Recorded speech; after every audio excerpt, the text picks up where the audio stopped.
Hello and welcome to this review of one of my favourite books by one of my favourite authors of all time. It is A Night in the Lonesome October by Roger Zelazny. For many years I believe this was Zelazny's last book, but I recently read Lord Demon, so now I think that probably A Night in the Lonesome October is the last book that he completed or on his own, unlike Lord Demon, which he completed later, but which he wrote later with a co-author who completed it after his death. Or possibly it's the last book that was published in his lifetime. It was published in 1993. And as soon as it hit the shelves, I was out there and I purchased this copy. It rapidly became my favourite Roger Zelazny book, though to be honest, my favourite Roger Zelazny book tends to be whichever one I'm reading at the time, but this one is one I read and reread over and over again, and it never fails to disappoint on any level. So, it's October the 31st, 2024. October is meant to be a spooky reads month, a thing that I always forget. BookTube has reminded me of it on a fairly regular basis this month. I always think it's the month where I should reread some Allan Poe or maybe some Gaskell. I should reread spooky books. It's not as if there's no spooky books that I like. It's not as if I hate horror. Horror was a big focus of mine for many years. It just never quite seems to happen. The Night in the Lonesome October has become an iconic October read for many fans of this book and this author and possibly this genre. It is structured in 32 chapters, each representing one night in the month of October, though it does have an introduction, which I am going to indulge myself by reading to you. Each one of those chapters is a one-person journal entry style, but the thing about these journal entry styles is they're narrated by a non-human, by a dog, Snuff. But is he a dog? So many fans will read this in October, one chapter per day or per night, as a tribute to Roger Zelazny and this marvelous book. I fully admire anyone who can do that, but there's no way that I have got self-restraint to read this book and restrict myself to one chapter, especially not in the beginning where the chapters are really short. I just can't do that. There's no chance. So I started in the middle or the end of October and engulfed the whole thing, because it's marvelous. Before I delve in, the cover, I'm pretty sure that this cover is by illustrator Gahan Wilson, an author and a very, very significant artist in his own right, but I'm not sure about the cover. I believe this cover is his cover. The original cover was published with a different hardcover in which there were a whole heap of more realistic humans standing around. I actually prefer this cover, though if someone gave me a first edition hardcover, I wouldn't object. As well as the cover art, throughout you've got a whole heap of rather marvelous illustrations at the beginning of each, and each one of them are beautiful. They are startling because they are asymmetrical, skewed points of view of things that are familiar, like this is meant to be a rat but it is entirely skewed in its perspective. There's one here later of a human, the neighbour Owen, that I particularly like because, I don't know, I'll give you one of the Mad Monk instead. I can find that one, because the depictions of humans in the illustrations are particularly jarring, and I like that because this book is told completely from the point of view of animals and not from humans. So humans are secondary bit players, if you will, in here. Okay, so the book is dedicated to a whole heap of people, including Mary Shelley, Edgar Allan Poe, and the actual title, I believe, comes from an Edgar Allan Poe poem? Is it from an Edgar Allan Poe poem? Now I have doubts. It might be a Cthulhu reference.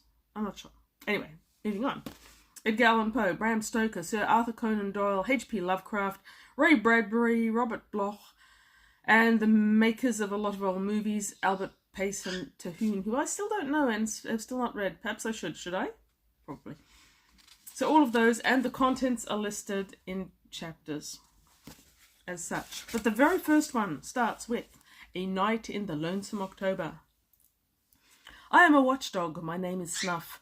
I live with my master Jack outside of London now. I like Soho very much at night with its smelly fogs and dark streets. It is silent then, and we go out for long walks. Jack is under a curse from long ago and must do much of his work at night to keep worse things from happening. I keep watch while he is about. If someone comes, I howl. And there's one very, very subtle and I think it sets the whole scene for Snuff as a character and the prime narrator and the rest of the story. And the next page it says, I like being a watchdog better than what I was before he summoned me and gave me this job. So it's quite clear that Snuff isn't just a dog. And from the beginning we have a dog that is at least human equal intelligence and experience of the world. But it wasn't always a dog. What was he before? What does the word summoned here, Jack summoned me here, imply? It certainly doesn't imply that Jack picked up Snuff off the streets. But all of the characters in this book have their own animal accompaniments, and often those animals make it clear that they were regular animals until they were brought into the game. So the bulk of the story takes place in London and some small rural unnamed village nearby, and it's a slow reveal. You start off with Snuff and Jack, and then you slowly get more and more characters, and there's all these subtle and tantalizing references to the game that's being played, but you never really know what. And then the mention of the openers and the closers as the two sides of the game come up, but Zelazny keeps you hanging on for quite a long time before you know what an opener or a closer is, which are the good guys and which are the bad guys, which Jack and Snuff actually are. And of course by then you're totally involved in Snuff, and you are team Snuff and Jack no matter what. And the person who is an omnivorous reader will early on suspect and later recognize that Jack is a play with Jack the Ripper.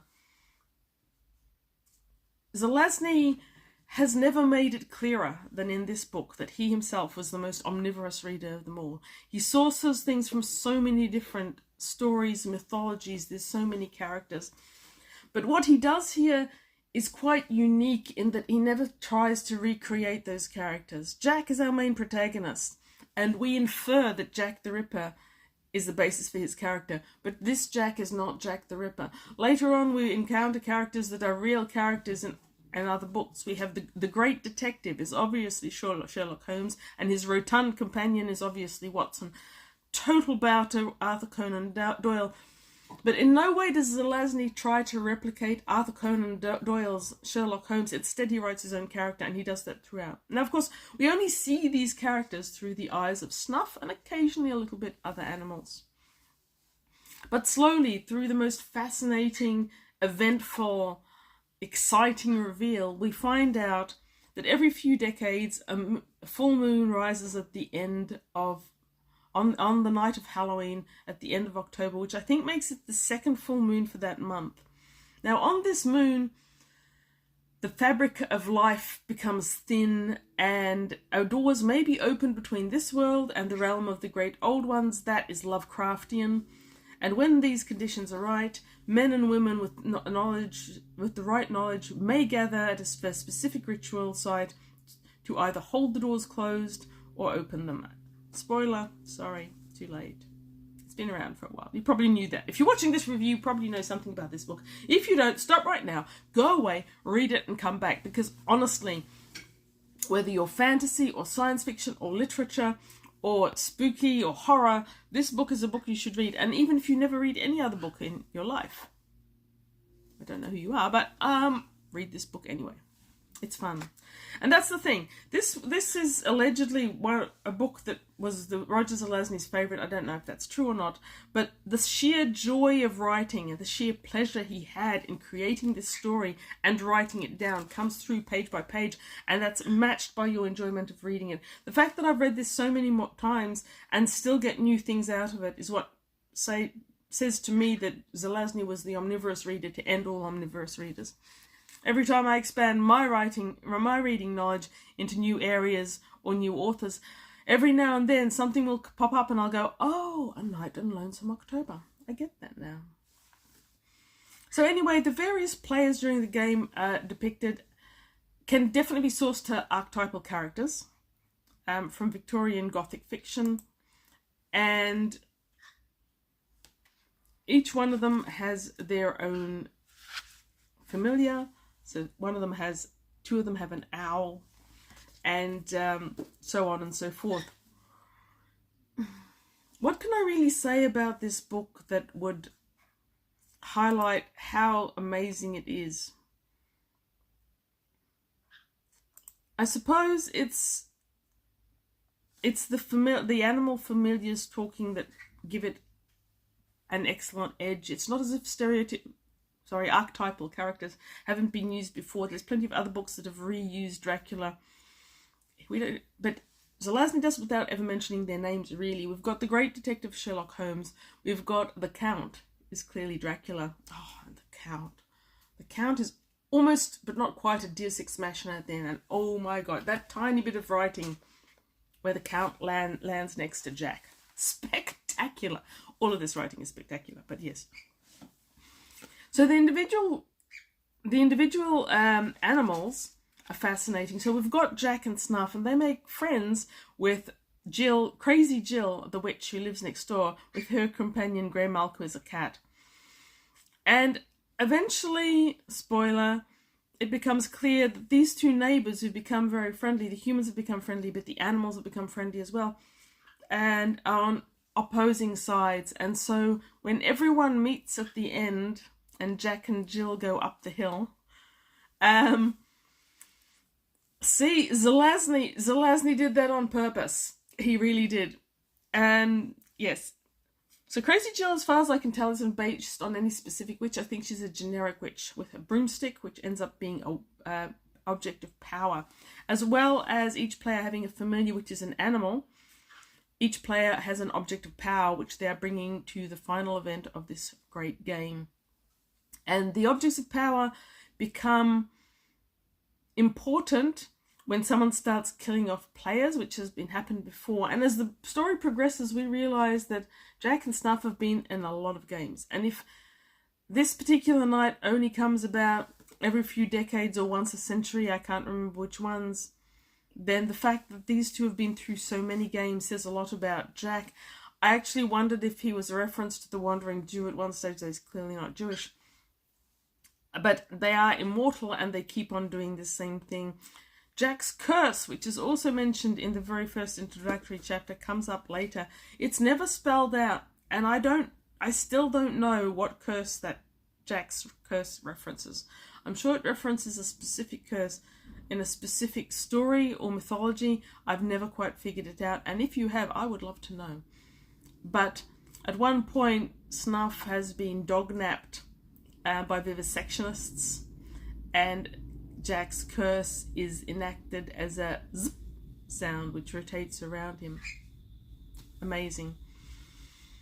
There is so much packed into this book, aside from the characters and the narrators who are animals, and Zelazny clearly shows that he himself likes animals and thinks about them and knows their viewpoints. So his snake feels like a snake, and his squirrel has a marvelous story arc, because when his master leaves the game and the squirrel wants to return to the wild, he explains how a ritual has been taken to take his shadow and pin it to the wall, and when that happened he lost all his squirrel instincts but instead gained knowledge and the ability to communicate and be more human-like, to be the familiar that his master needs. And the animals call their humans their masters and mistress as they go through the great game. So the great game, The Night in Lonesome October, it's wraparound, did I mention? Is my October read.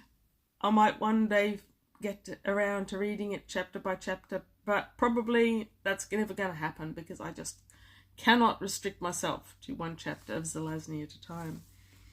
Now, as to the book, like I said, I don't have the hardcover. I never owned it. And this is the book that I bought in '93, As you can see, it's a bit shop worn. The spine's a bit overread, but this is the book I actually read this time. Don't ask me how this happened. This happens to me all the time. And I think in this particular occasion, it was because I spotted this one on a $1 or a final sale shelf. I could not allow Roger Zelazny to sink into iniquity. It isn't in the best condition. It's got that nasty sticker right over Snuff's face, which is just a travesty of nature, and someone's written on the spine. But it is actually in some ways better condition than mine. It's been read a little bit less. So now I have 2 Roger Zelazny's, A Night in Lonesome October. This one probably could be yours if you wanted it.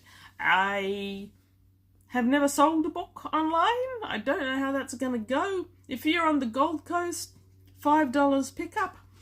Australian dollars, obviously. If you're not, I don't know that it'd be worth your while, because postage from Australia to anywhere in the world is ridiculous. But I need to start giving away my double up books. I need to have a plan for that. A Night in the Lonesome October by Roger Zelazny. One of the most amazing authors that this world has seen. That's a big claim. My world of Deb the Omnivorous Reader. Roger Zelazny, one of the iconic writers, marvellous author, one of my favourite books by him. Thank you for watching this. Read good books, and I hope you enjoyed your reading October.